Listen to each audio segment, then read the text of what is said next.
दोस्तों, पिछले कुछ वर्षों में भारत में नफ़रत की राजनीति को चमकाने के लिए एक दुष्प्रचार किया गया है, जिसमें भोले-भाले हिंदुओं को भ्रमित किया गया है, ये कहकर कि जो भी भारतीय मुसलमान हैं, इनके पूर्वज हिंदू थे। इससे आम जनता जो है, इसी विषय में उलझकर आपस में नफ़रत करने लगती है। आइए हम देखते हैं पहले कि भारतीय होता कौन है। जो भारत के लोग हैं वो भारतीय कहलाएंगे, बड़ी कॉमन सेंस की बात है। और भारत में कौन रहते हैं? भारत में सनातन धर्मी रहते हैं, मुसलमान रहते हैं, ईसाई रहते हैं, बुद्धिस्ट रहती हैं, जैनी रहते हैं, सिख रहते हैं और नास्तिक भी रहते हैं। ये सब लोग मिल करके भारत को बनाते हैं। भारत की सीमा जो है ये तो घटती रही है इतिहास में, अगर आप देखेंगे तो इतिहास में कभी Iran, Afghanistan, Sri Lanka, Cambodia, Burma, Bhutan, Thailand, ये सब के सब भारत के अंग थे।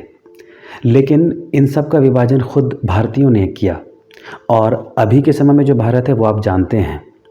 तो इस हिसाब से हमारे पूर्वज ईरान के भी लोग हुए, हमारे पूर्वज अफ़गानिस्तान के भी लोग हुए, हमारे पूर्वज पाकिस्तान के भी लोग हुए, हमारे पूर्वज श्रीलंका के भी लोग हुए, हमारे पूर्वज बर्मा और भूटान के लोग भी हुए और हमारे पूर्वज इंडोनेशिया और मलेशिया के लोग भी हुए। तो भारतवर्ष इन लोगों से बना है। भारत का इतिहास कितना पुराना है? 1000 साल पुराना, 5000 साल पुराना, 20,000 साल पुराना या शायद उससे भी पुराना। तो इस बात को याद रखिएगा कि भारत के पूर्वज में वो सब लोग भी आएंगे जो आज भारत का हिस्सा नहीं है। हिंदू कौन होता है? यह बात सर्वसम्मत है कि हिंदू किसी धर्म का नाम नहीं है। हिंदू उसको कहते हैं जो भी भारतवर्ष में रहता है।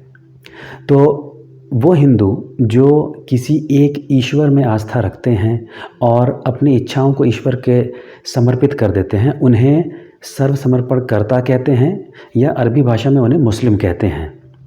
वो हिंदू जो यीशु मसीह को ईश्वर मानते हैं और भारतवर्ष में रहते हैं, उन्हें ईसाई कहते हैं। वो हिंदू जो भारतवर्ष में रहते हैं और जो गौतम बुद्धा के दर्शन को सही मानते हैं, वो बुद्धिस्ट कहलाते हैं। वो हिंदू जो भारतवर्ष में रहते हैं और महावीर जैन के दर्शन से सहमत हैं, वो जैनी कहलाते हैं। उसी तरह वो हिंदू जो गुरु नानक साहब के शिक्षाओं को सही मानते हैं, वो सिख कहलाते हैं। और वो हिंदू जो किसी एक ईश्वर में विश्वास नहीं रखते, वो प्रकृति में विश्वास रखते हैं, वो अपने आप को आदिवासी कहते हैं। उसी तरह हिंदुओं में वो भी शामिल है जो अपने आप को लिंगायत कहते हैं और जो एक निराकार ईश्वर में विश्वास करते हैं। तो इस तरह हम देखते हैं कि भारतवर्ष में अलग अलग विचारधारा के अलग अलग आस्था के लोग हैं और ये सब के सब लोग जो हैं वो भारतीय कहलाते हैं। अब हम देखते हैं कि हमारे पूर्वज कौन थे। आप जानते हैं आज विश्व की आबादी, जनसंख्या तकरीबन 8 अरब है। आप समय में जब पीछे जाएंगे तो जैसे जैसे पीछे जाएंगे जनसंख्या घटती चली जाएगी। तो समय में कोई एक ऐसा समय भी आएगा जब हम पीछे जाएंगे जबकि मानव की जनसंख्या केवल एक पुरुष और एक नारी यहीं पे सीमित हो जाएगा। और उस एक पुरुष और उस एक नारी को हमारे भारतीय सभ्यता या भारतीय दर्शन में स्वयंभू मनु या आदम कहते हैं और उनकी पत्नी को हव्यवती या शत्रुपा कहते हैं। भारतीय परंपरा में, रामचरितमानस में, पुराणों में और वेद तक में इनके बारे में बतलाया गया है। तो हमारे जो पूर्वज के पूर्वज थे वो एक पुरुष और एक नारी थे। यहाँ पर यह भी मैं बताना महत्वपूर्ण समझता हूँ कि ये एक पुरुष और एक नारी केवल भारत के लोगों के ही पूर्वज नहीं थे, अपितु ये संपूर्ण मानव जाति, ये संपूर्ण पृथ्वी के जितने भी लोग हैं उन सब के ये सबसे बड़े पूर्वज थे, क्योंकि इन्हीं दोनों से सृष्टि के लोगों की रचना हुई। और उन्हें हम इस्लामी परंपरा में आदम और हव्वा कहते हैं और ईसाई परंपरा में एडम एंड ईव कहते हैं।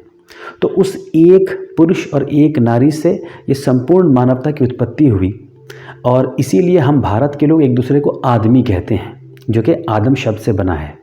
अब प्रश्न ये उठता है कि उनका धर्म क्या था, जो प्रथम पुरुष और प्रथम नारी थे। तो क्या वो किसी मूर्ति की पूजा करते थे? क्या वो मनुष्य की पूजा करते थे? या क्या वो किसी पेड़ पौधे की पूजा करते थे? थोड़ा सा आप बुद्धि का प्रयोग करेंगे तो बात समझ में आएगी कि प्रथम पुरुष उसी धर्म को फॉलो करेगा, उसी धर्म का पालन करेगा जो ईश्वर ने उसे बताया होगा। वो ईश्वरीय धर्म था।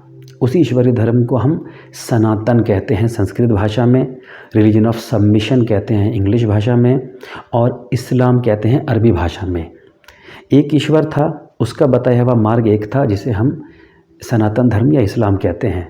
तो जो प्रथम पुरुष थे वो उसी इस्लाम के मानने वाले थे, उसी सनातन धर्म के मानने वाले थे, और इस्लाम के मानने वाले को मुस्लिम कहते हैं। तो हमारे जो पूर्वज के पूर्वज जो हुए, जो सुपर पूर्वज हुए, हज़रत आदम अलैहिस्सलाम या स्वयंभू मनु, वो सनातन धर्मी थे, यानी कि वो मुस्लिम थे।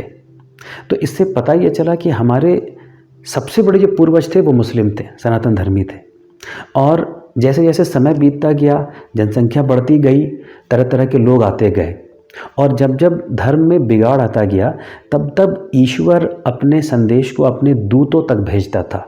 दूत यानी प्रॉफिट वो मनुष्य होते थे जो ईश्वर का संदेश लोगों तक पहुंचाते थे।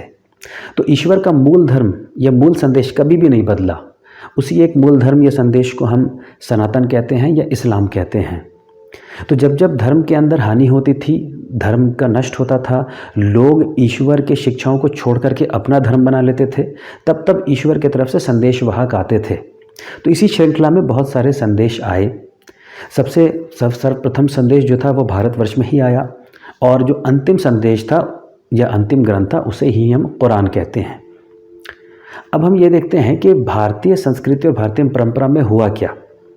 समय के साथ साथ लोगों के अंदर कुरीतियाँ आती गई, लोग ईश्वर के धर्म से हटते गए तो बुराइयाँ आती चली गई। आप जानते हैं कि भारतवर्ष में कभी सती प्रथा भी था, जिसका बाद में फिर हटा दिया गया जिसको। लेकिन इस सती प्रथा के अंतर्गत विधवाओं को अपने पति के शव के साथ जला दिया जाता था। हमारे इसी भारतवर्ष के अंदर दास प्रथा है, आज भी मौजूद है, जहाँ पे लड़कियों की शादी मंदिर के मूर्ति या मंदिर से कर दी जाती है। हमारे इसी भारतीय परंपरा में आज भी जाति प्रथा है, जहाँ पे के जन्म के आधार पर कुछ लोगों को छोटा माना जाता है। तो ये सब हमारे भारतीय संस्कृति और परंपरा का पार्ट या हिस्सा रहा है। इस संदर्भ में स्वामी विवेकानंद जी ने बहुत अच्छी बातें बताई हैं। आप जब उनका पढ़ेंगे, उनकी जीवन के बारे में पढ़ेंगे, तो उसमें उन्होंने ये कहा है कि कैसे भारतीय परंपरा में पहले एक 8 साल के बच्चे की शादी 30 साल के मर्द से कर दी जाती थी, और घर वाले इस पे बहुत प्रसन्न होते थे। तो उन्होंने फिर किताबों का, धर्म ग्रंथों का हवाला देके बताया है कि कैसे लड़कियों की शादी बिना प्यूबर्टी को पहुँचे हुए इसको करना बड़ा एक अच्छा चीज़ माना जाता था। तो फिर विवेकानंद जी कहते हैं कि भारतीय परंपरा में बहुत सारी अच्छी चीज़ें भी रही हैं और बुरी चीज़ें भी रही हैं, हमें उन अच्छी चीज़ों को केवल रख लेना चाहिए। तो स्वामी विवेकानंद जी के इसी कथन को सत्य किया समय के साथ साथ बहुत सारे लोगों ने। जब लोगों ने अपने समय की कुरीतियों के विरुद्ध आवाज़ उठाया या उन कुरीतियों का त्याग किया। तो आप जानते हैं कि हमारे इसी भारतवर्ष के अंदर कभी मूर्ति प्रथा का प्रचलन नहीं था। बाद के दौर में मूर्ति पूजा का प्रचलन हुआ। स्वामी विवेकानंद जी ने इसके विरोध में भी कहा है। उन्होंने बताया है कि कैसे वैदिक काल में मूर्ति पूजा का प्रचलन नहीं था। उसी तरह बहुत सारे लोग थे भारतवर्ष में जिन्होंने हिंदू धर्म को त्याग करके बौद्ध धर्म को स्वीकार कर लिया, जब उन्हें लगा कि ये बौद्ध धर्म, ये बौद्ध दर्शन जो है ये सतमार्ग की तरफ ले जाएगा। हमारे इसी भारतवर्ष में बहुत सारे लोगों ने हिंदू धर्म को त्याग करके आर्य समाज को अपनाया। जब स्वामी दयानंद सरस्वती जी ने आर्य समाज की स्थापना की और उन्होंने यहाँ की कुरीतियों के विरुद्ध बोलना शुरू किया, तो बहुत सारे लोग उनके साथ जुड़ गए और आर्य समाज में चले गए। ठीक उसी तरह भारत में बहुत सारे वो लोग भी थे जो समय समय पर जिन्हें ये एहसास हुआ, ये समझ में आया कि ईश्वर का मूल धर्म असल में क्या है, ईश्वर का जो प्योर सनातन धर्म है वो क्या है। तो जब उन्होंने इस प्योर सनातन धर्म को अपना लिया, तब वो मुसलमान कहलाए या सनातन धर्मी कहलाए या सबमिटर्स कहलाए। इन्हें ही हम मुस्लिम कहते हैं। तो जिन लोगों ने कुरान को ईश्वर का अंतिम ग्रंथ माना और जिन लोगों ने ये बात समझा कि उस एक ईश्वर का एक ही धर्म है, हम उस ईश्वर के प्योर धर्म को अपना ले, तो वो लोग मुसलमान कहलाए और उन लोगों ने अपनी घर वापसी की उस प्योर सनातन धर्म की ओर।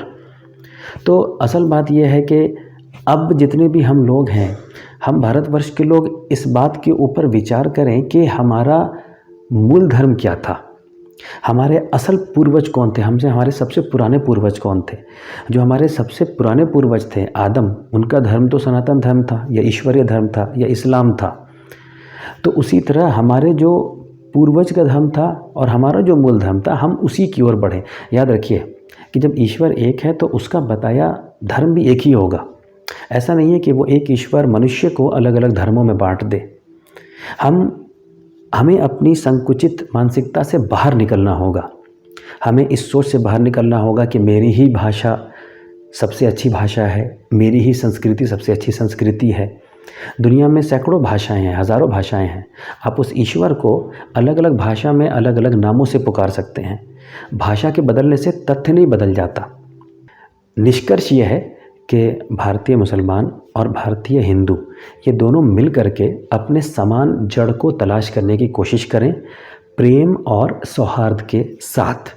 जब प्रेम और सौहार्द के साथ तलाश करेंगे, नफ़रत को मिटाएंगे, तो हम पाएंगे कि असल में हम सब एक ही हैं, क्योंकि हमारे पूर्वज एक ही थे। और ये हम सब सिर्फ भारत के लोग नहीं, संपूर्ण पृथ्वी के लोग, ये सब एक ही हैं, एक ही परिवार के लोग हैं। और इसीलिए भारत के परंपरा में वसुधैव कुटुंबकम का कंसेप्ट दिया गया है कि this whole world is my family और इट इज़ वन फैमिली।